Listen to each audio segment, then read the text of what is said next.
আপনারা একটু চাপিয়ে বসেন, জায়গা হচ্ছে না, একটু চাপিয়ে বসেন। এদিক থেকে লোক নাই রে, ওইদিকে কোনো জায়গা নেই আনার জন্য, ওই দিক থেকে আনার জন্য কোনো জায়গা আছে? এখান থেকে আসতে ডিস্টার্ব হয়। আচ্ছা যাক, আপনারা একটু চেপে বসেন, মানুষজন আসে দাঁড়িয়ে আছে, আরো আসতেছেন, ওনাদেরকে বসার জন্য জায়গা করে দেন। আর সবাই এদিকে তাকাইতে হবে না, একজনের কথা বলতেছে, একজন কাজ করছে, সবাই তাকাইতে হবে না, উনিই চেষ্টা করছেন। বলতে চাচ্ছিলাম, শুনুন, আপনার সন্তান যদি এবার চিন্তা করে 10 লিটার দুধে 2 লিটার পানি মিক্স করলে তো ভালোই লাভবান হওয়া যায়, 10 টাকা আমার কাছে আছে, বাপের পকেট থেকে যদি 10 টাকা চুরি করা যায়, একটা রবি কাঠ কিনা যাবে, রবি কাঠ কিনে 20 টাকা ঢুকিয়ে এরপরে আমি আমার বান্ধবীর সাথে কথা বলতে পারবো। সন্তানকে আপনি লাভ শিখাচ্ছেন। বলতে চাচ্ছি, সন্তান যেন চুরি না শিখে এই দিকে আপনাকে লক্ষ্য রাখতে হবে। বলে হুজুর যোগ শিখাবো না? হ্যাঁ শিখান, ইসলামী পদ্ধতিতে শিখান।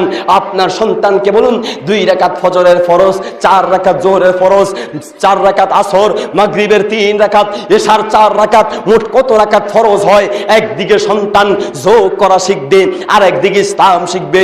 মুহাম্মদুর রাসূলুল্লাহ সাল্লাল্লাহু আলাইহি ওয়াসাল্লাম বলেছেন, মিশকাতুল মাসাবিহের 209 নম্বর পৃষ্ঠায় বলেছেন, ফরজ সালাতের পরে ফরজ সালাত শেষ করে 33 বার সুবহানাল্লাহ, 33 বার আলহামদুলিল্লাহ, 34 বার আল্লাহু আকবার বলতে হয়। আমরা তো ওইগুলা বলি না, আমরা পাইছি একটা পাইকারি দরে একটা দোয়া পাইয়া গেছি, পাইকারি দরে একটা মুনাজাত পাইছি। সেটা কি হাতটাকে কোনো রকম মুখের উপর মাসে করতে পারলেই মনটা ঠান্ডা হয়ে যায়। হুজুরে খালি হাতটা উঠাবে, আপনি আমিন বলেই মুখের উপর একটু মাসে করবেন, মনে করছেন যাক খেল্লা ফতে ফতে হয়ে গেল, শেষ, যা হওয়ার হয়ে গেছে, মানে আল্লাহরে রাজি করায় ফেলছি, জান্নাত লিখে ফেলছি। আরে না মিয়া, শুনুন, রাসূল থেকে যা বর্ণিত আছে, যেইভাবে আছে সেইভাবে আমল করার চেষ্টা করুন। আল্লাহর নবী বলেছেন, ফরজ সালাত আদায় করার পরে 33 বার সুবহানাল্লাহ, 33 বার আলহামদুলিল্লাহ, 34 বার আল্লাহু আকবার বলার জন্য সন্তানকে এবার বলুন, তুমি এবার যোগ করো তো দেখি। সন্তান যোগ করে 100 বার যোগ করে আপনাকে বুঝাবে। একদিকে তাসবিহ পড়া শিখবে, আর একদিকে ইসলাম শিখবে, আর একদিকে যোগ করা শিখবে। ইসলাম সন্তানকে শিক্ষায় শিক্ষিত করবেন, ইসলামী শিক্ষায় শিক্ষিত করুন। বলতে যাচ্ছি, এই সন্তানের মাধ্যমে সন্তানকে দ্বীন না শিখানোর কারণে অধিকাংশ বাপকে কিয়ামতের মাঠে ক্ষতির সম্মুখীন হতে হবে। আপনি যেন ক্ষতিগ্রস্ত না হন, এই জন্য সন্তানকে আপনি দ্বীনি শিক্ষায় শিক্ষিত করুন। 1 নম্বরে বললাম, সন্তানের কারণে, ছেলে মেয়ের কারণেই আমরা বেশি ক্ষতিগ্রস্ত হচ্ছি। এই ক্ষতিগ্রস্ততা থেকে যেন বাঁচতে পারি, এই জন্য সন্তানকে ঈমান শিক্ষা দিন, নেক আমল শিক্ষা দিন। 2 নম্বরে আমরা বেশিরভাগ ক্ষতিগ্রস্ত হচ্ছি এই মুখের কারণে। মুহাম্মদুর রাসূলুল্লাহ সাল্লাল্লাহু আলাইহি ওয়াসাল্লাম বলেছেন, মিশকাতুল মাসাবিহের 412 নম্বর পৃষ্ঠায়, আতাদরুনা মা আকতারু মা ইউদখিলুন নাস আন-নার। হে পৃথিবীর মানুষ, তোমরা কি বলতে পারো অধিকাংশ ক্ষেত্রে কোন মানুষগুলা কোন জিনিসের কারণে বেশিরভাগ ক্ষেত্রে জাহান্নামে যায়? আবার বলছি, নবী প্রশ্ন করেছেন, কোন জিনিসের কারণে অধিকাংশ মানুষ জাহান্নামে যায়? এরপরে সাহাবীরা বললেন, আল্লাহু রাসূলুহু আলাম, আল্লাহর তার রাসূলই ভালো জানেন। সর্বশেষ নবী বললেন, আল আজওয়াফান, 2টি অঙ্গের কারণে বেশিরভাগ মানুষ জাহান্নামে যায়। 1 আল ফাম, এই মুখের কারণে। আবার বলছি, এই মুখের কারণে মানুষ বেশিরভাগ জাহান্নামে যায়। 2 নম্বরে আল ফারজু, লজ্জাস্থানের কারণে। মিশকাতুল মাসাবিহের 411 নম্বর পৃষ্ঠায় আল্লাহর নবী সাল্লাল্লাহু আলাইহি ওয়াসাল্লাম বলেছেন, মিশকাতুল মাসাবিহের 411 নম্বর পৃষ্ঠায় বলছেন, মাইয়াতমান লি মা বাইনা লিহিয়াইহি ওয়া মা বাইনা রিজলাইহি আদমান লাহুল জান্নাহ। যেই ব্যক্তি 2টি জিনিসের দায়িত্ব নিবে, 2টি জিনিসকে চালানোর জন্য কন্ট্রোলের দায়িত্ব নিবে, তাকে জান্নাতে পৌঁছানোর দায়িত্ব আমি নবী নিলাম। সুবহানাল্লাহ। 2টি জিনিসের দায়িত্ব নিতে হবে। 2 নম্বরে, দ্বিতীয়টা হলো লজ্জাস্থান। 1 নম্বরে যেটা বলেছেন সেটা হলো মা বাইনা লিহিয়াইহি, 2 দাড়ির 2 চোয়ালের মাঝে অবস্থিত, যার নাম হলো জিহ্বা। এই জিহ্বার ব্যাপারে আপনি হুঁশিয়ার থাকুন। ইমাম বুখারী রাহিমাহুল্লাহ সহিহ বুখারী প্রথম খণ্ডের 16 নম্বর পৃষ্ঠায় বলছেন, আল ইলমু ক্বাবলাল কওল, যে কোনো কথা বলার পূর্বে তুমি চিন্তা করো, জেনে নাও এটা বলা যাবে কি যাবে না। হতে পারে এই মুখ তোমাকে জাহান্নামে নিক্ষেপ করতে পারে। সুতরাং এই মুখকে, এই জিহ্বাকে কন্ট্রোল করতে হবে। কন্ট্রোল তো নাই এমন কিছু কথা বলি আমরা। আমি মাঝে মধ্যে হাসি, একটা ছেলে একটা লোক হয়তো আসতেছে, আসার সময় আমরা দুইজন কোনো এক লোকের কথা বললাম, তখন লোকটা যদি ঘরের মধ্যে ঢুকে আমরা বলি লোকটার খুব হায়াত আছে রে, লোকটা বেশি দিন বাঁচবে রে, লোকটার হায়াত আছে। এই লোকটা আসার পরেই দেখা গেল ভেড়াই গেছে, মানে মারা গেছে। মারা যাওয়ার পরে লোকটার হায়াত কেমনে থাকলো? এই যে একটা আমরা কথা বলে দিলাম লোকটার হায়াত বোধহয় বেশি আছে, আসার সাথে আর যাওয়ার সাথে হায়াতের কোনো সম্পর্ক নেই। কোনো একটা কথা আমরা বলছি, তখন টিকটিকি যদি ঠিক দেয়, টিকটিকি যদি টিক করে, তখন আমরা কেউ বলি দেখছো কথাটা একেবারে 100% সঠিক। যদি 100% সঠিক না হইতো তাহলে টিকটিকি কেমনে ঠিক করো? টিকটিকি পর্যন্ত ঠিক কয়, কথা ঠিক কিনা? মুসলিম জাতি টিকটিকি ঠিক করবে, ঠিক বলবে, এটা ওর ধর্ম, ওর অভ্যাস, ওর বাপের অভ্যাস, ওর 14 গোষ্ঠীর অভ্যাস, ওর ঠিক করাই ওর ধর্ম, ওর অভ্যাস। আপনি বলছেন টিকটিকি মনে হয় যা বলছি তা জানে, তার মানে গায়েব জানেন একমাত্র কে? আল্লাহ।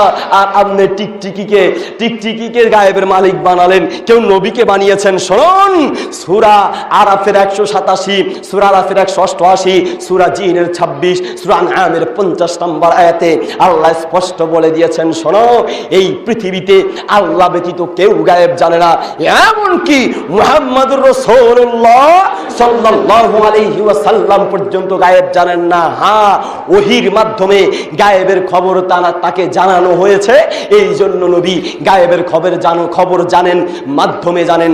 বলতে চাচ্ছিলাম, এই সমস্ত কুসংস্কারকে বন্ধ করার চেষ্টা করুন, এই সমস্ত কুসংস্কার দূর করার চেষ্টা করুন। আল্লাহ পাক রব্বুল আলামিন সূরা কফের 18 নম্বর আয়াতে বলছেন, সূরা কফের 18 নম্বর আয়াতে বলেছেন, মা ইয়ালফিজু মিন কওলিন ইল্লা লাদাইহি রাকিবুন আতীদ। এই মুখ দিয়ে যেই কোনো শব্দ তুমি বলবে, বাক্য পুরা করতে হবে না, যেই কোনো আওয়াজ তুমি দিবে, শব্দ দিবে, ওই শব্দটার, ওই আওয়াজটার যেই কোনো অর্থ থাকলে ওই অর্থটার জন্য কিয়ামতের মাঠে তোমাকে ধরা হবে। যুবক, তোমাকে বলছি, তুমি গার্লস স্কুল আর কলেজের সামনে গিয়ে গেটের সামনে এতিমের মতো দাঁড়িয়ে থাকো। এতিম মানে মা বাপ নাই এতিম, ওই এতিম না, বউ নাই যে ওই রকম এতিম, বউ ছাড়া এতিমের মতো দাঁড়িয়ে থাকো। কোনো একটা মেয়েকে দেখলেই একটা কাশি দাও, কাশি দাও, মানে কি? কেন দিলা কাশি? কই না হুজুর এমনে দিলাম। আরে না মিয়া, কাশি এমনে হয় না, কাশিরও একটা অর্থ থাকে। নামাজের ভিতরে মসজিদের উত্তর দিক আর দক্ষিণ দিক থেকে দেখা যায় মাঝে মধ্যে শেষ বৈঠকে কিছু কাশি আসে, এই কাশির একটা অর্থ আসে, এই কাশির একটা অর্থ আছে কি? হুজুর আত্তাহিয়াতু পড়লাম, দুরুদ পড়লাম, দোয়া মাসুরা পড়লাম, বাজারে কাজ আছে, আমনে তাড়াতাড়ি সালাম ফিরান, ঠিক কিনা? পাবলিক টয়লেটে যারা বিপদে পড়ে পাবলিক টয়লেটে ঢুকেছেন তারা জানেন পাবলিক টয়লেটের দরজার সামনে কিছু কাশি হয় কিনা? কিছু কাশি শুরু হয়, তার মানে কি? স্যার আর পারতেছি না, তাড়াতাড়ি বাইরন, বাথরুমে ধরছে, না হয় এখানেই শেষ হয়ে যাবে, ঠিক কিনা? মুসলিম জাতি আমরা হুজুরেরা দাওয়াত খেয়ে যাওয়ার সময়, দাওয়াত খেয়ে মিরাত পড়ে দাওয়াত খেয়ে যাওয়ার সময় কিছু হুজুরেরা, সব হুজুর না আবার, কিছু হুজুরেরা একটা কাশি দেয়, তার মানে কি? ভাত যে খাওয়াইছেন, ভাত খাওয়ানোর দাম দিয়ে যান তাড়াতাড়ি, ঠিক কিনা? এই কাশির একটা অর্থ আছে, সব কাশির অর্থ আছে। তুমি যে কোনো মেয়েকে দেখলে কাশি দাও, কি মনে করেছো হুজুর এমনি দিছি? আরে না, ফেরেশতারা এমন পিটাইবো, পিটাইয়া তোমার কাশি টাশি সব বের করে দিবে, ঠিক কিনা? মুসলিম জাতি বলতে যাচ্ছিলাম, যুবক, এই মুখের হিসাব হবে। এই মুখ দিয়ে তুমি হোয়াটসঅ্যাপের মাধ্যমে রেকর্ডিং করে তোমার গার্লফ্রেন্ডের জন্য, বান্ধবীর জন্য পাঠাচ্ছ, তাই না? এই মুখ দিয়ে রেকর্ডিং করছো, তো এই রেকর্ডিং তোমার বিরুদ্ধে কিয়ামতের মাঠে সাক্ষ্য দিবে। এই মুখের ব্যাপারে হুঁশিয়ার। মুহাম্মদুর রাসূল আল্লাহ পাক রব্বুল আলামিন সূরা নূরের 24 নম্বর আয়াতে বলছেন, ইয়াউমা তাশহাদু আলাইহিম আলসিনাতুহুম। কিয়ামতের মাঠে মানুষ ক্ষতিগ্রস্ত হবে এই মুখের কারণে। এই মুখ কিয়ামতের মাঠে তার বিরুদ্ধে সাক্ষী দিবে। এই মুখ বড় মারাত্মক জিনিস। এই মুখ বড় মারাত্মক জিনিস। এই মুখ কিয়ামতের মাঠে তোমার বিরুদ্ধে সাক্ষী দিবে। আল্লাহ পাক রব্বুল আলামিন বলছেন ইয়াউমা তাশহাদু আলাইহিম আলসিনাতুহুম, এই মুখ তোমার বিরুদ্ধে সাক্ষী দিবে, ওয়া আইদিহিম, এই হাত তোমার বিরুদ্ধে সাক্ষী দিবে। এই হাত দিয়ে কি করছো? ফেসবুকে লেখালেখি করছো, তাই না? লিখতে গিয়ে সহিহ আকীদার বিরুদ্ধে, কোরআন সুন্নাহর বিরুদ্ধে, সহিহ আমলের বিরুদ্ধে, হক্কানি উলামায়ে কেরামের বিরুদ্ধে তুমি লেখালেখি করছো। এই ফেসবুকে যতদিন পর্যন্ত এই লেখা থাকবে ততদিন পর্যন্ত তোমার নামে গুনাহে জারিয়া লিখতেই থাকবে ফেরেশতারা। বলতে যাচ্ছি ফেসবুক একটা দ্বীন প্রচারের মাধ্যম। যদি ফেসবুকের মাধ্যমে দ্বীনি কথা, সহিহ কথা লেখা হয় তাহলে তুমি সদকায়ে জারিয়া পাবে, সওয়াবে জারিয়া পাবে। হ্যাঁ, যদি উল্টা পাল্টা লেখো এই ফেসবুক তোমার জন্য কাল সাপ হয়ে দাঁড়াবে। কিয়ামতের মাঠে তোমার বিরুদ্ধে হাত সাক্ষী দিবে। তুমি সেটিং করছো, সেটিং মানে বুঝেন না? ফেসবুকের মাধ্যমে কিছু লেখালেখি করে মেসেজের মধ্যে হুজুর এখন আর টিপাটিপি করি না, খালি টাচ করি, টাচ। আর টিপতে হবে না, এই টাচ করলে এই টাচও কিয়ামতের ময়দানে তোমার জন্য উল্টা পাল্টা টাচ করে লেখালেখি করলে এই হাত তোমার বিরুদ্ধে সাক্ষী দিবে কিয়ামতের মাঠে। বলতে চাচ্ছি এই হাতের ব্যাপারে তুমি হুঁশিয়ার থাকো। মুহাম্মদুর রাসূলুল্লাহ সাল্লাল্লাহু আলাইহি ওয়াসাল্লাম মহিলাদেরকে লক্ষ্য করে কিছু কথা বললেন। মহিলাদেরকে লক্ষ্য করে বললেন আলাইকুন্না বিতাসবিহ। মিশকাতুল মাসাবিহের 202 নম্বর পৃষ্ঠায় মাঝামাঝি এই হাদিসটি রয়েছে। আলাইকুন্না বিতাসবিহ, হে মহিলারা শোনো, সময় পেলেই পরে আফুকে ডেকে নিয়ে আসে, বুবু একটু বসো। এই বুবুকে বসিয়ে বুবুর মানে ওই মহিলাটার শাশুড়ির বিরুদ্ধে, জালের বিরুদ্ধে যত উল্টা পাল্টা কথা বলে ঘরের মধ্যে ক্লিকবাজি লাগানো যায় সব রঙের কথা বলতে থাকে। আর মুহাম্মদুর রাসূলুল্লাহ সাল্লাল্লাহু আলাইহি ওয়াসাল্লাম বলেছেন, কি বলেছেন? মুহাম্মদুর রাসূলুল্লাহ বলছেন, হে পৃথিবীর মানুষ শোনো, মিশকাতুল মাসাবিহের 412 নম্বর পৃষ্ঠায় রাসূল বলছেন তাজিদুনা শাররান নাস, পৃথিবীর সবচাইতে খারাপ মানুষ, খারাপ পুরুষ, খারাপ মহিলা হলো ওই মহিলা, ওই পুরুষ যে ইয়াতি হাউলাই বিওয়াজিন ওয়া ইয়াতি হাউলাই বিওয়াজিন, এর কাছে আসে এক ভাইয়ের কাছে এক চেহারা, আরেক ভাইয়ের কাছে আরেক চেহারা, এক জালের কাছে এক চেহারা, আরেক জালের কাছে আরেক চেহারা। উদ্দেশ্য আর টার্গেট হলো দুইজনের মধ্যে ভেজাল বাজানো। সমাজের মধ্যে, এলাকার মধ্যে যাদের কাম নাই ওই লোকগুলো দোকানে বসে বসে দুনিয়ার মানুষের শুধু বদনামি করে বেড়ায়, ঠিক কিনা? মুসলিম জাতি ফাঁকে দিয়ে একটা গল্প মনে হয়েছে, গল্প মানে শোনা গল্প, ওইটা আবার কোরআন হাদিস মনে করবেন না। এক দাদা নাকি বাথরুমে ঢুকলো, ঢুকার পরে দেখা গেল বাথরুম তার চোখে কম দেখে, বাথরুমের ভিতরে ঢুকার পরে বাথরুমে যে বদনা নিয়ে গিয়েছে, বদনা মানে লোটা মানে বদনা, টাঙ্গানিয়া লটকানি লাউ আর কদু, ওই বদনা নিয়ে ঢুকার পরে বদনা ছিদ্র ছিল, পানি সব পড়ে গেল। পড়ার পরে তিনি বদনা এক হাতে ধরেছেন, বাম হাতটা নিয়ে গেলেন পায়খানার রাস্তায়, হাতের মধ্যে পায়খানা লেগে গেল। ওই দিন ছিল ঈদের আগের দিন, রাস্তায় দাঁড়িয়ে কিছু ছেলে মেয়েরা নাচানাচি করছে আর বলছে আজকে ঈদের চাঁদ দেখা যায় রে। নানার মনে শখ জাগলো, ইচ্ছা জাগলো যে ঈদের চাঁদটা একটু দেখি। ওই পায়খানা মার্কা হাতটা নিয়েই রাস্তায় বের হয়ে মুরব্বীরা আবার রাগ করবেন না, বুঝার জন্য বলছি, মুরব্বীরা যখন দূরের জিনিস দেখে, চোখে কম দেখে, তখন হাতটাকে দেখবেন যে মাথার উপরে নিয়ে যায়, ঠিক কিনা? নিয়ে এর পরে দেখে নাকের কাছে নিয়ে চাঁদ দেখতেছে, এবার বলতেছে ইস এইবার চাঁদের মধ্যে পায়খানার গন্ধ। এবার চাঁদের মধ্যে কিসের গন্ধ? পায়খানার গন্ধ। চাঁদের মধ্যে নাকি পায়খানার গন্ধ দেখা যায়। নাতিরা হাত দিয়ে বললো কি নানা কি কোন আপনার হাতে কি দেখা যায়? দেখা গেল তার হাতে গন্ধ, চাঁদের মধ্যে গন্ধ না। বলতে চাচ্ছি নিজের হাতে গন্ধ আর বলছে চাঁদের মধ্যে গন্ধ। সমাজে কিছু মানুষ আছে তার মাথার চুল থেকে পায়ের তলা পর্যন্ত পুরাটাই দুর্নীতি আর 2 নম্বরে ভরা। ওই লোকটা বসে বসে এলাকার ভালো মানুষগুলার বদনাম করে, ঠিক কিনা? মসজিদের ইমাম সাহেব যদি কোনো কথা তার বিরুদ্ধে বলে থাকে তাহলে তার চাকরি নেওয়ার জন্য যত রঙের কথা বলা দরকার সব রঙের কথা আবিষ্কার করে। হুজুর যদি কেরাত একটু লম্বা করে, সেজদা একটু সেজদা থেকে উঠার সময় যদি তাকবীর একটু ছোট হয়, তার মানে আমাদের দেশে একটা নিয়ম আছে, সেজদা থেকে মুসল্লিদেরকে উঠানোর জন্য স্টার্ট দিতে হয়। স্টার্ট মানে আল্লাহু আকবার, স্টার্ট দিয়ে তাকবীর না দিলে বেশিরভাগ মুসল্লিরা বৈঠকে চলে যায় তৃতীয় রাকাতে আর প্রথম রাকাতে। সে মনে করছে এটা 2 রাকাত মনে করে বসে যায়, তাকবীর দিয়ে উঠান লাগে। যদি হুজুরের কেরাত তো দূরে থাক, তাকবীরটা যদি একটু লম্বা না হয়, যদি না হয়, এই হুজুরকে মসজিদ থেকে তাড়ানোর জন্য কত রঙের পায়তারা চলে। বলতে যাচ্ছিলাম, শুনুন, তাজিদুনা শাররান নাস, এই পৃথিবীর সবচেয়ে খারাপ মানুষ হলো যারা এলাকায় একজনের বিরুদ্ধে আরেকজনকে চেঁচায়, একজনের বিরুদ্ধে যাকে শুদ্ধ ভাষায় বলে চগলখুরি আর আমাদের দেশীয় ভাষায় বলে কিলিকবাজি। যারা কিলিকবাজি করে তাদের ব্যাপারে রাসূলুল্লাহ বলছেন মিশকাতুল মাসাবিহের 411 নম্বর পৃষ্ঠার একেবারে শেষ হাদিস, লা ইয়াদখুলুল জান্নাতা কাত্তাত, ওই ব্যক্তি জান্নাতে যাবে না, ওই ব্যক্তি জান্নাতে যাবে না যেই ব্যক্তি চগলখুরি করে, কিলিকবাজি করে। বলতে চাচ্ছিলাম, এই চগলখুরির মাধ্যমে মানুষ ক্ষতিগ্রস্ত হয়। মহিলারা সময় পেলে পরে একজন আরেকজনের সাথে কথা বলতে বলতে অমুকের নামে বদনাম, তমুকের নামে বদনাম, শুধু বদনাম আর বদনামই করে থাকে। আর আমরা স্বামীরা ওইগুলা কান দিয়া শুই না। স্ত্রীকে আমরা বুঝাই কি, আপনার স্ত্রী আপনার বিরুদ্ধে আপনার কাছে গিয়ে আপনার মায়ের বিরুদ্ধে, শাশুড়ির বিরুদ্ধে গীবত করে, জালের বিরুদ্ধে গীবত করে, শ্বশুরের বিরুদ্ধে গীবত করে। আপনি বলছেন আমার মা বাপ বুড়ো হয়ে গেছে, এরা কিছু বুঝে টুঝে না, তুমি কিছু মনে করিও না। আরে না মিয়া, সেখানে তো সামদি চলবে না। তোমার মার তোমার বাপ যদি কিছু না বুঝে, তুমি হইলা কেমনে? তোমার যে জন্ম দিল, তোমার মায়ের সাথে যে ছিল, থাকার কারণে তুমি জন্ম নিলা, তোমার মায়ের আম্মাকে বিয়ে করেছে, বুঝা যায় তোমার বাপ অনেক কিছুই বুঝে, ঠিক কিনা?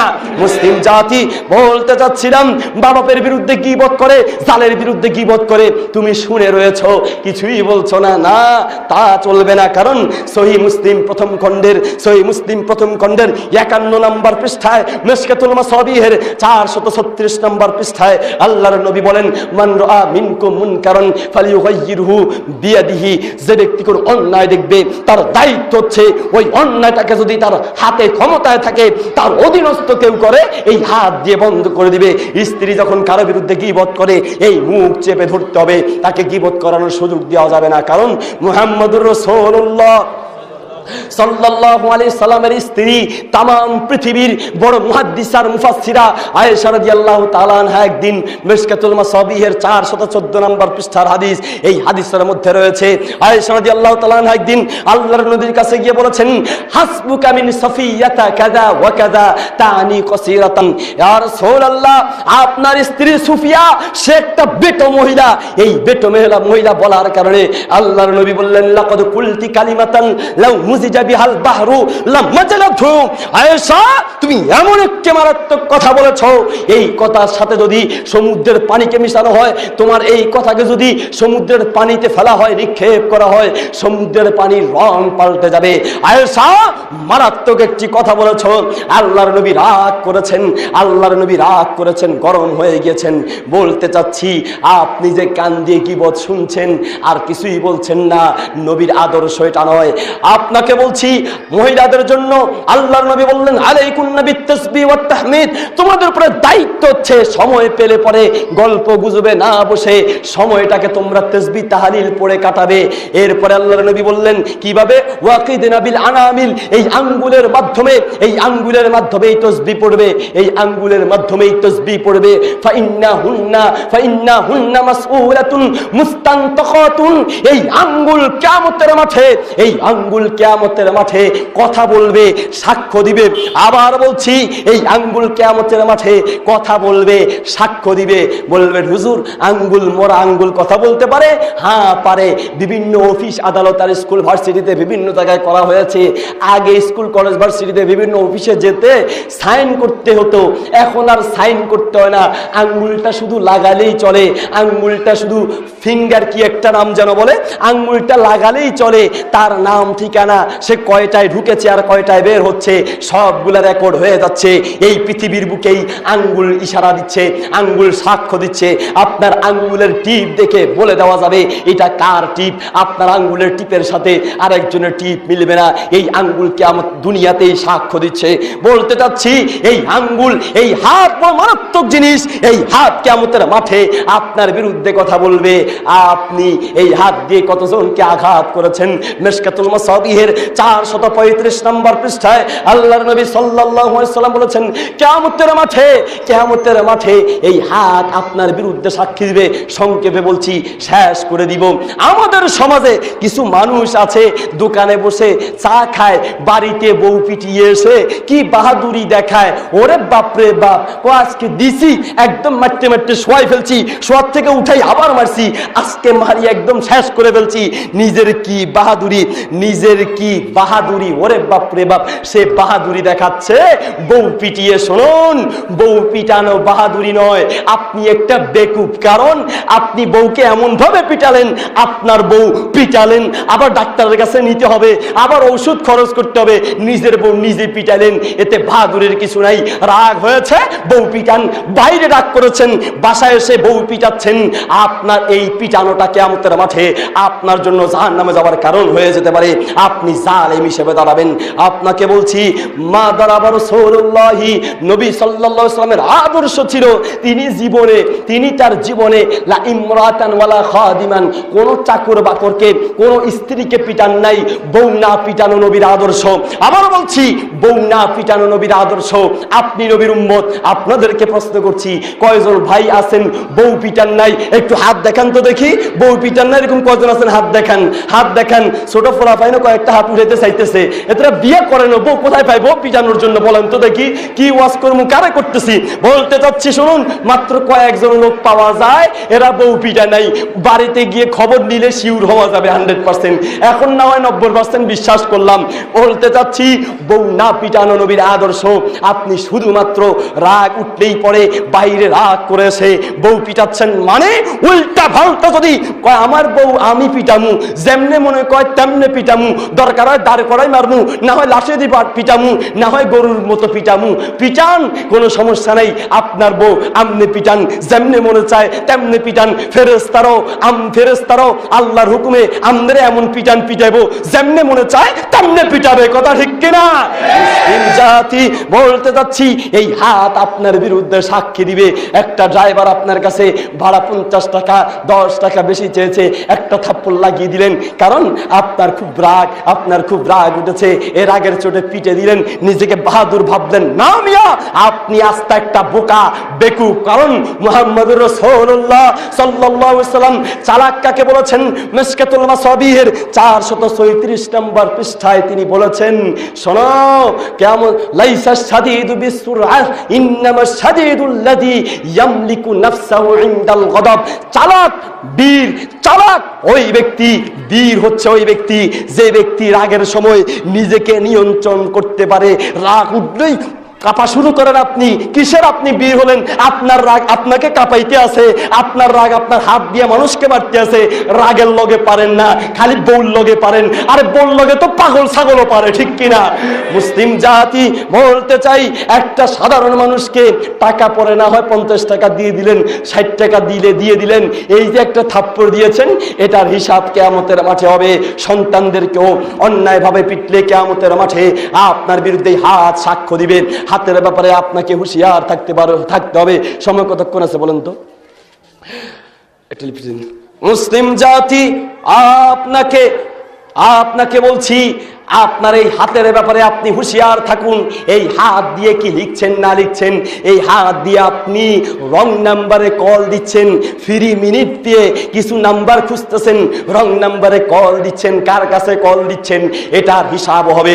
হাতের ব্যাপারে আপনি হুঁশিয়ার থাকুন। মেসেজের মাধ্যমে, ফেসবুকের মাধ্যমে যা কিছু উল্টাপাল্টা শিখছেন, যা কিছু উল্টাপাল্টা, কতক্ষণ? হ্যাঁ, আরো 20 মিনিট আছে। আরো দিমু আলোচনা কতক্ষণ বলেন? মুসলিম জাতি বলছি, এই হাত আপনার বিরুদ্ধে সাক্ষী দিবে। সুতরাং হাতের ব্যাপারে হাত মানুষকে ক্ষতিগ্রস্ত করে। ইন্নাল ইনসানা লাফি খুসর, অনেক মানুষ, নিশ্চয়ই মানুষ ক্ষতিগ্রস্ততার মধ্যে। ক্ষতিগ্রস্ততার কারণ এই মুখ, ক্ষতিগ্রস্ততার কারণ সন্তানাদি, ক্ষতিগ্রস্ততার কারণ এই হাত। এই হাতের ব্যাপারে আপনি হুঁশিয়ার থাকুন। আল্লাহ রাব্বুল আলামিন সূরা বনী ইসরাঈলের 36 নম্বর আয়াতে বলছেন, ইন্নাস সামআ ওয়াল বাসারা ওয়াল ফুআদা, শোনো, এই কান, এই চোখ, অন্তর কিয়ামতের মাঠে তোমাকে ক্ষতিগ্রস্ত করবে, তোমার বিরুদ্ধে সাক্ষ্য দিবে। সুতরাং তোমার কানের ব্যাপারে তুমি হুঁশিয়ার হয়ে যাও। বেচারারা আল্লাহর নবীর আদর্শকে জবাই করে যুবকেরা গান শুনে, হুজুর কিছু বলিয়েন না, হাতে শেখ খাইছে, শেখ খাই, এখন গান না শুনলে ভালো লাগে না।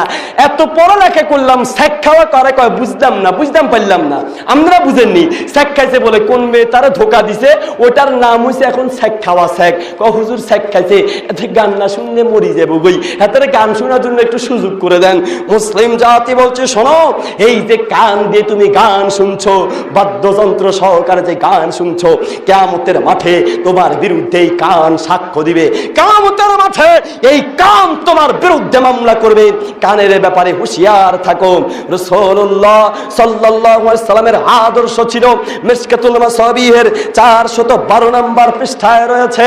আল্লাহর নবী সাল্লাল্লাহু আলাইহি ওয়াসাল্লাম, এক সাহাবী আব্দুল্লাহ ইবনে উমর রাদিয়াল্লাহু তাআলা আনহুর ব্যাপারে রয়েছে, সামিয়া ইবনে উমর মিজমারন ইবনে উমর রাদিয়াল্লাহু তাআলা একদিন গান শুনলেন। গান শুনে তিনি কানের মধ্যে আঙ্গুল ঢুকালেন। এরপরে বলছেন, এরপরে ফাওয়াদা ইসবাহি আলা উযুনাইহি, দুই আঙ্গুলকে কানের মধ্যে ঢুকালেন। এরপরে ফানা আনি তরিকি, রাস্তা থেকে তাড়াতাড়ি চলে গেলেন, রাস্তা থেকে তাড়াতাড়ি সরে গেলেন। কেন শুনলেন? তিনি বলছেন, রাআইতু রাসূলুল্লাহি সাল্লাল্লাহু আলাইহি সাল্লাম, আমি আল্লাহর নবীকে দেখেছি, আল্লাহর রাসূলকে দেখেছি। ফাসামিয়া মিসলা হাযা, তিনি একদিন গানের আওয়াজ শুনলেন। ফাওয়াদা ইসবাহি আলা উযুনাইহি, তিনি দুই আঙ্গুলকে এই গানের আওয়াজ শুনে কানের মধ্যে ঢুকালেন। ফানা আনি তরিকি, তিনিও এরকম ফাসনা মিস্তাহাজা, তিনিও এরকম রাস্তা থেকে সরে গেলেন। নবীকে অনুসরণ করে আমিও গান শুনে কানের মধ্যে আঙ্গুল দিয়েছি। আর যুবক, তুমি গান শুনে কানে আঙ্গুল দিবে তো দূরের কথা, উল্টা কানের মধ্যে ইয়ারফোন লাগিয়ে গান শুনছো। তুমি কোন নবীর উম্মত? তুমি কোন নবীর উম্মত? কিয়ামতের মাঠে তুমি কবরে তোমাকে প্রশ্ন করা হবে। এই নবীর ব্যাপারে তুমি নবীকে চিনতে পারবে না। তোমার ব্যাপারে যদি কেউ কবরে রাখার সময় বলে বিসমিল্লাহি ওয়া আলা বিল্লাতি রাসূলিল্লাহ, নবীর উম্মত হিসেবে তোমাকে কবরে রাখছি, এই কথা যদি কেউ বলে সে ভুল করছে। কারণ তুমি তো দুনিয়াতে নবীর আদর্শ মানো নাই। কিয়ামতের মাঠে তোমাকে নবী নাও চিনতে পারে যদি গান বাদ দিতে না পারো। বলতে যাচ্ছি, গান শুনলে কিয়ামতের মাঠে এই কান তোমার বিরুদ্ধে সাক্ষ্য দিবে। আর আমাদের দেশে মারেফতের গানের নামের কিছু গান আছে কিনা? ঢোল দিয়া, তবলা দিয়া, টাক ডুমা ডুম, টাক ডুমা ডুমের গান গায়। তারা বলছে এগুলো হলো মারেফতের গান। আমি বলি ওই সব মারেফতের নয়, ওইগুলো হলো মাইরের পথের গান, ঠিক কিনা? মুসলিম জাতি বলতে যাচ্ছি, গান পৃথিবীতে গজব নামিয়ে আনে। মুহাম্মদুর রাসূলুল্লাহ সাল্লাল্লাহু আলাইহি ওয়াসাল্লাম বলেছেন, তাকুনু ফি হাদিহিল উম্মতি খাসফুন ওয়া মাসকুন ওয়া কতফুন, এই পৃথিবীতে তিন ধরনের গজব আসবে। এক নম্বরে খাসফুন, পৃথিবীতে ভূমিকম্প শুরু হবে। ওয়া মাসকুন, মানুষের চেহারা পরিবর্তন হয়ে, মানুষের চেহারা প্রাণীতে পরিবর্তন হবে, পশুতে পরিবর্তন হয়ে যাবে, বানর হয়ে যেতে পারে। ওয়া কতফুন, আল্লাহর পক্ষ থেকে বিভিন্ন প্রকারের আযাব আসবে, গজব আসবে। কেন? ইদা যাহারাতিল কায়নাত ওয়াল মাযিফ, যখন পৃথিবীতে গায়িকার সংখ্যা, বাদ্যের সংখ্যা বেড়ে যাবে, গানের সংখ্যা বেড়ে যাবে। এমন বাড়া বেড়েছে, বাসে চড়া যায় না, ওই বাসের ভিতরে গান চালায়, সিএনজিতে গান চালায়, প্রাইভেট কারে গান চালায়, গান আর গান। এমনকি মসজিদের ভেতরে পর্যন্ত গান চালানোর ব্যবস্থা করে দিয়েছে। আবার বলছি, মসজিদের ভেতরে পর্যন্ত গান চালানোর ব্যবস্থা করে দিয়েছে।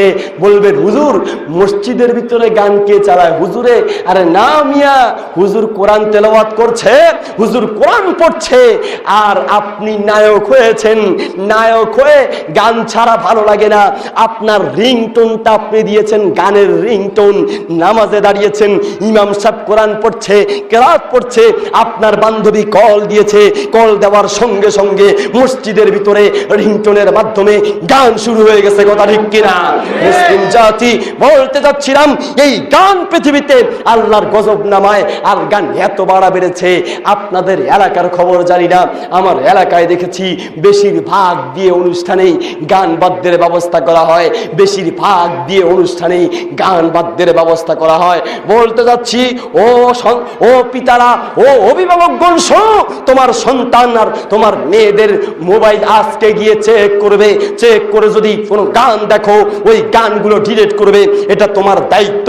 আবার বলছি, মুসলিম প্রথম খণ্ডের 51 নম্বর পৃষ্ঠায় মিশকাতুল মাসাবিহের 436 নম্বর পৃষ্ঠায় আল্লাহর নবী সাল্লাল্লাহু আলাইহি ওয়াসাল্লাম বলেন, মান রাআ মিনকুম মুনকারান ফালইউগাইয়িরহু বিয়াদিহি।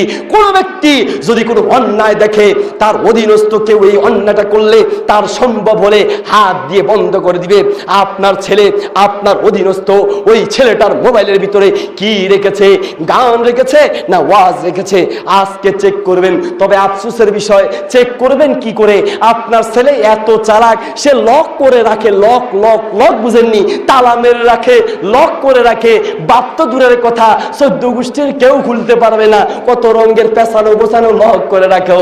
যুবক, তোমাকে বলছি, তোমার বাপ হয়তো লক খুলতে পারবে না, তোমার মা হয়তো লক খুলতে পারবে না। লকের ভিতরে কি আছে, তালার ভিতরে কি আছে, ওই বন্ধ মোবাইলে কি আছে, পৃথিবীর কেউ জানে না। কে জানে? আল্লাহ জানে।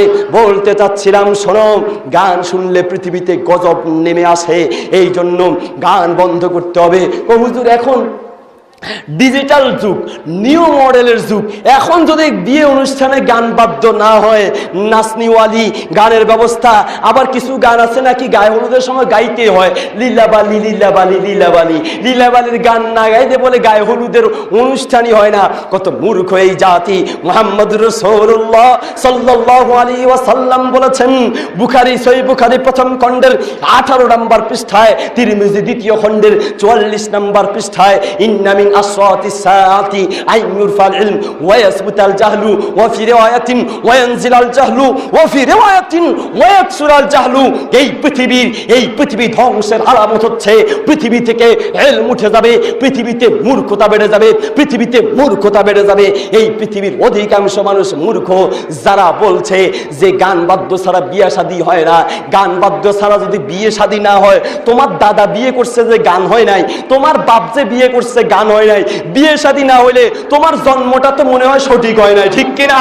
মুসলিম জাতি বলতে যাচ্ছি, তোমার দাদা বিয়ে করেছে, তোমার বাপ বিয়ে করেছে, গান বাদ্য লাগে নাই, তুমি বিয়ে করবে কেন? গান বাদ্যের ব্যবস্থা করছো। এই গান বাদ্য পৃথিবীতে আল্লাহর গজব নামিয়ে আনে। বিভিন্ন দিবস আসলেই, ঈদ আসলেই নাকি গান বাজাতে হয়, নাচতে হয়। কত মূর্খতা চলছে। বলতে চাচ্ছি, যদি গান শুনেন, এই কান আপনার বিরুদ্ধে সাক্ষী দিবে। আল্লাহ পাক রব্বুল আলামিন বলছেন সূরা বনী ইসরাঈলের 36 নম্বর আয়াতে, ইন্নাস সামআ ওয়াল বাসরা, এই কানের কারণে অধিকাংশ মানুষ ক্ষতিগ্রস্ত হবে। অনেক মানুষ এই কানের কারণে ক্ষতিগ্রস্ত হবে। ওয়াল বাসরা, এই চোখের কারণে ক্ষতিগ্রস্ত হবে। এই চোখকে হেফাজত করতে হবে।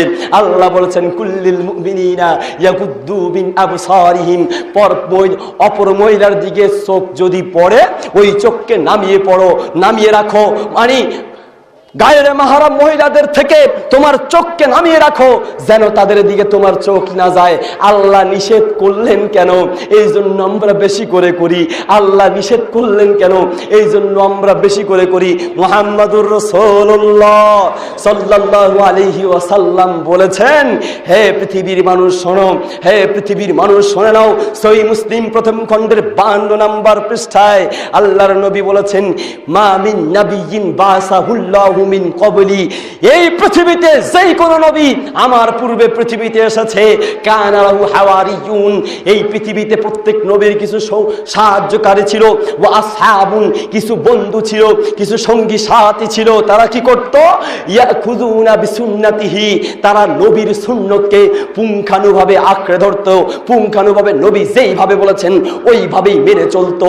ওয়া ইয়াকতাদুনা বিআমরিহি, এমনকি নবী যেই আদেশ করত করতেন, ওই আদেশকে পরিপূর্ণভাবে মানতেন। এটা ছিল সাহাবীদের আদর্শ। এরপরে বলছেন সুম্মা ইন্নাহা তাখলুফু মিন বাদিহিম খুলুফুন, এর পরবর্তীতে এমন কিছু জাতি আসে, নবী আর সাহাবীরা চলে যাওয়ার পরে পরবর্তীতে এমন এক জাতি আসে, তারা কি করে, ইয়াকুলুনা মা লা ইয়াফআলুন, তারা এমন কথা বলে যেই কথার উপরে নিজেরাও আমল করে না। বাপ মারা গেলে খতম পড়ানোর জন্য বলে, নিজের বাপের জন্য নিজে খতম পড়ে না। মানুষের বাড়িতে, মানুষের ঘরে, মানুষের টাকার বাসের ভিতরে মিলাদ পড়ে, নিজের বাড়িতে মিলাদ পড়ে না। অন্যের বাড়িতে যদি হুজুরে বছরে একদিন পড়ে, নিজের বাড়িতে হুজুরে প্রতিদিন পড়ার দরকার, কারণ হুজুর দিয়া পড়াইতে তো টাকা লাগে, আর হুজুর নিজের তো টাকা লাগে না, নিজের বাড়িতে হুজুর পড়ে না কেন? বোঝা যায় যে আসলে 2 নাম্বার জিনিস বিক্রির জন্য দোকানে রাখে, মানুষ খাবে, আর 1 নাম্বার জিনিসটা নিজের দোকানে না থাকলেও অন্য দোকান থেকে আনলেও ঘরে রাখে। মিলাদ আর এই যে খতবের নামে বিভিন্ন ধোঁকাবাজি, এটা হচ্ছে 2 নাম্বার, হুজুরে নিজে জানে। তবে কেন করে? টাকার জন্য, পেটের জন্য, আর ফুলুসের জন্য। কথা ঠিক কিনা?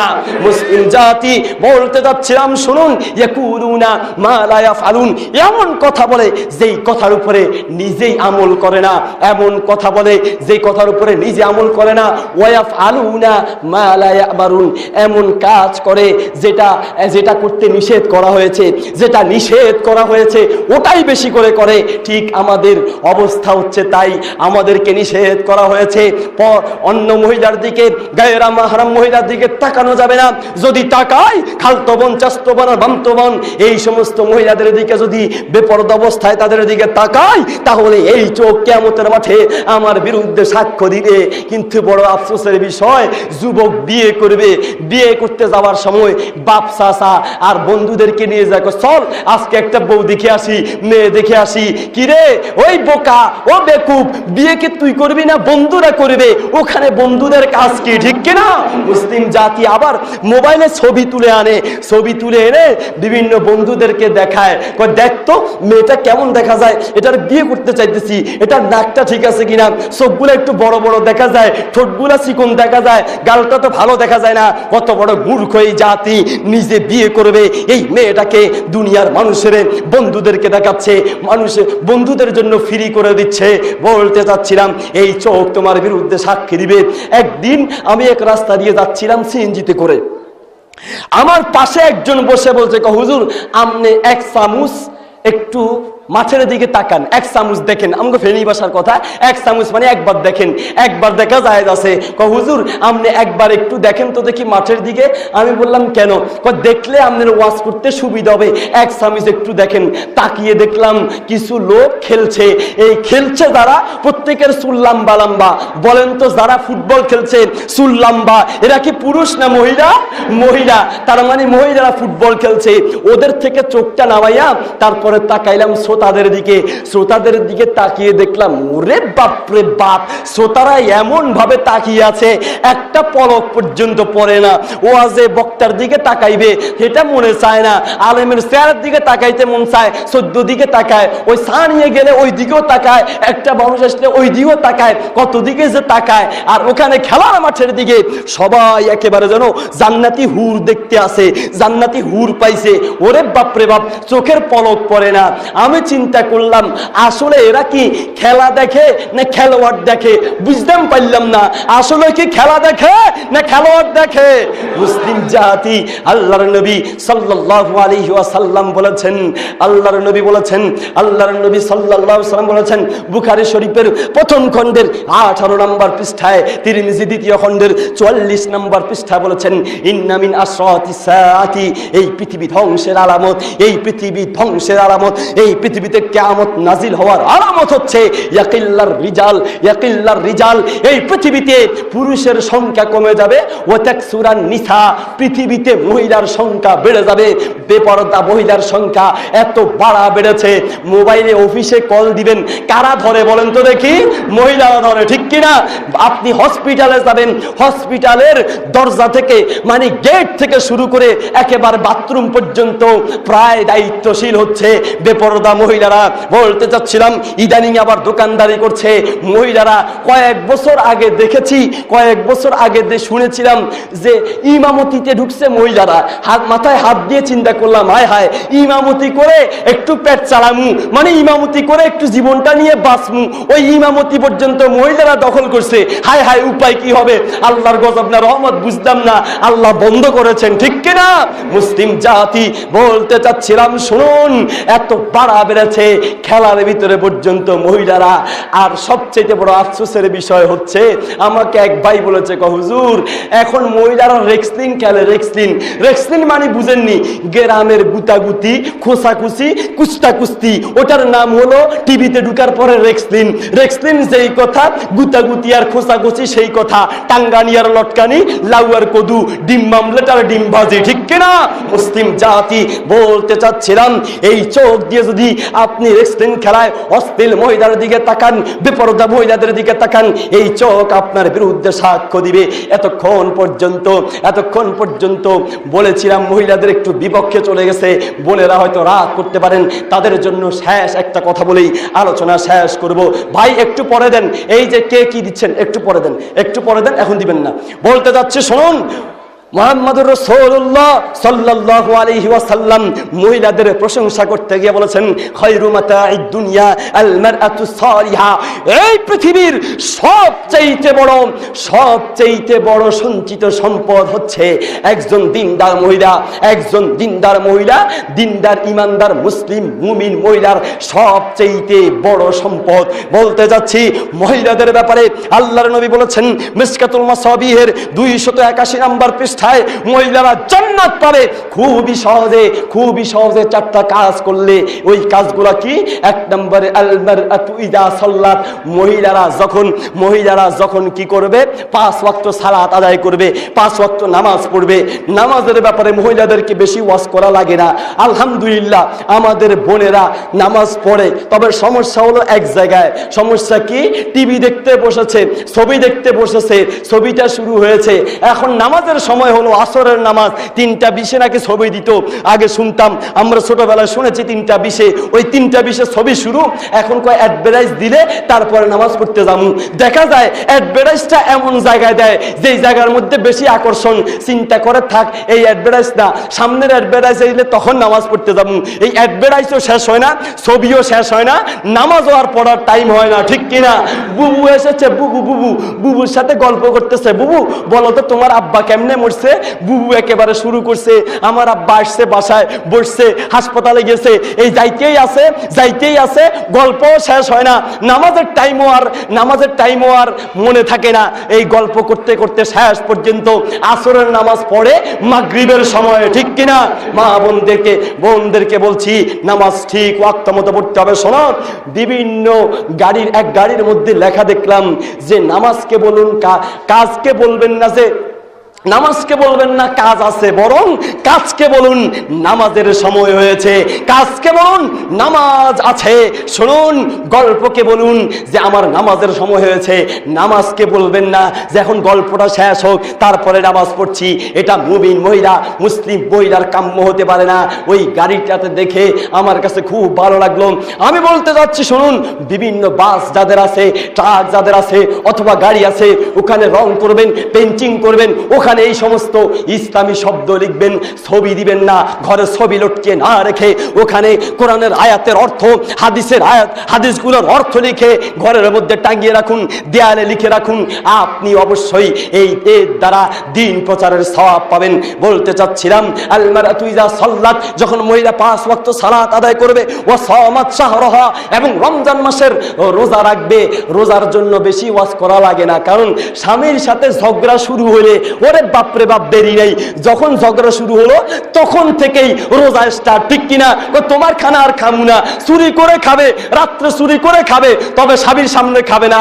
এইভাবে স্বামীর সাথে ঝগড়াও শেষ হয় না। ঝগড়া করতে করতে দেখা যায় রোজা রাখার অভ্যাস আলহামদুলিল্লাহ আমাদের বোনদের আছে। ও আতাআত বালাহা, রোজা রমজান মাসে রোজা রাখবে, ও আতাআত বালাহা, স্বামীর আনুগত্য করবে। স্বামীর আনুগত্যের ব্যাপারে শুধু একটা কথা বলবো, সেটা হচ্ছে ও স্বামীরা, আপনাদেরকে প্রশ্ন করি, আপনার টাকায় কিনা জিনিস, আপনার টাকায় কিনা মেকআপ বক্স, আপনার টাকায় কিনা স্নো ক্রিম আর আইব্রু, আপনাকে প্রশ্ন করছি বিয়ের পর থেকে এই পর্যন্ত, বিয়ের প্রথম দিন ছাড়া পরবর্তীতে আপনার সামনে কয়দিন সেজেছে, মার্কেটে যাইতে কয়দিন সেজেছে, দুলাভাই খালতো ভাই আর মামতো ভাইয়ের বাড়িতে কয়দিন সেজেছে, হিসাব করলে দেখা যাবে আপনার ব্যাপার হলো গোল্লা। আপনার টাকার জিনিস আপনার সামনে সাজে না, ওই বাইরে যাইতে সাজে। এ কোন মূর্খতা! বলতে চাচ্ছি, স্বামীর আনুগত্য মানে স্বামীর সামনে সাজতে হবে, স্বামীকে সন্তুষ্ট রাখতে হবে। স্বামীর আনুগত্য তো করেই না, দুলাভাই অথবা খালতো ভাই মামতো ভাই বয়ফ্রেন্ড এসে যখন পান চায়, পানটা বানাইয়া পারলে হাতে দেয়, আর একটু পারলে মুখের মধ্যে খাওয়াইয়া দেয়, পানির গ্লাসটা হাতে নিয়ে দেয়, পারলে মুখের মধ্যে খাওয়াইয়া দেয়। আর স্বামী যদি পানি চায়, কয়েক জগ আছে, গ্লাস আছে, ঢেলে খাও, দিতে পারবো না। এর পিছনে একটা কারণ আছে। আপনি স্বামী, আপনি যে স্বামী, এই স্বামীটার একটা দোষ আছে। কি দোষ? আপনি এই স্ত্রীকে বিয়ে করার সময় দিনদার দেখে বিয়ে করেননি, অথবা পরবর্তীতে দিন শিখাননি। বলতে চাচ্ছিলাম, 2 সপ্তাহ আগে এক সেলুন দোকানে চুল ছাটাতে গেলাম, তো সেলুন দোকানদার বলছে, হুজুর রাস্তায় বের হয়ে যখন সুন্দরী মেয়েদেরকে দেখি তখন মন চায় একসাথে বিয়ে 4-5টা করি। যখন ঘরে যাই বউ যেটা আছে ওটার জ্বালানি শুরু হয়, মনে চায় বউ যেটা আছে ওটাকেও ঝাড়ু দিয়ে পিটাইয়া ঘর থেকে বের করে দেই। হুজুর আমি বউ চালামু, উল্টা বউ আমারে চালায়। বিয়ে করে কি ঘরে বউ ঢুকাইলাম না জাহান্নামের দারোগা ঢুকাইলাম? বুঝতাম পারলাম না। আমি বলতে চাচ্ছি, আপনার সন্তানকে দিন আপনার স্ত্রীকে দিন শিক্ষা দিন। আপনার স্ত্রীকে যদি দিন শিখাতে পারেন, ওই স্ত্রীর দ্বারা আপনি কষ্ট পাবেন না, ওই স্ত্রী আপনার আনুগত্য করবে, ওই স্ত্রী আপনার কথা মেনে চলবে। ও আত্মা, যেই সমস্ত মহিলারা স্বামীর আনুগত্য করবে, স্বামীর হুকুম মতো চলবে। হ্যাঁ, স্বামী যদি কোনো ব্যাপারে ইসলাম বিরোধী আদেশ করে, ওই ক্ষেত্রে স্বামীর আনুগত্য করা যাবে না। আর অন্যথায় যদি সঠিক কথা, সঠিক ব্যাপারে, দ্বীনের ব্যাপারে আদেশ করে, জায়েজ ব্যাপারে আদেশ করে, সেই ক্ষেত্রে স্বামীর আনুগত্য করতে হবে। ও আহসানাত ফারজাহা, এবং নিজের লজ্জাস্থানকে হেফাজত করতে হবে। এই কাজগুলো করলে আমরা ক্ষতিগ্রস্ততায় যাব না, আমরা ক্ষতিগ্রস্ত হব না। আল্লাহ রব্বুল আলামিন আমাদের সবাইকে আল্লাহর হুকুম মেনে মুহাম্মদুর রাসূলুল্লাহ সাল্লাল্লাহু আলাইহি ওয়াসাল্লামের তরিকায় চলে মানার, এবং নিজের সন্তানদেরকেও আল্লাহর হুকুম নবীর তরিকায় চালানোর চেষ্টা করুক। সন্তানকে ছোটবেলা থেকেই দিন শিখানোর চেষ্টা করুন। বড় যখন হয়ে যাবে আপনার কথা মানবেন না, তখন আপনি মাথায় হাত দিয়ে বলবেন, চিন্তা করো মুফিজ কুত্তা কেমনে জ্বালা খায়, চিন্তা করো মুফিজ কুত্তা কেমনে জ্বালা খায়। এটা পরে বললে লাভ হবে না, ছোটবেলা থেকেই চিন্তা করতে হবে, সন্তানটা যেন বদ্দিন না হয়। আল্লাহ রাব্বুল আলামিন আমাদের সবাইকে সত্যিকারে মুসলিম হিসেবে বেঁচে, সত্যিকারে মুসলিম হিসেবে মৃত্যুবরণ করার তৌফিক দান করুক। সুবহানাকাল্লাহুম্মা ওয়া বিহামদিক, আশহাদু আল্লা ইলাহা ইল্লা আনতা আস্তাগফিরুকা ওয়া আতুবু ইলাইক। আসসালামু আলাইকুম ওয়া রাহমাতুল্লাহ।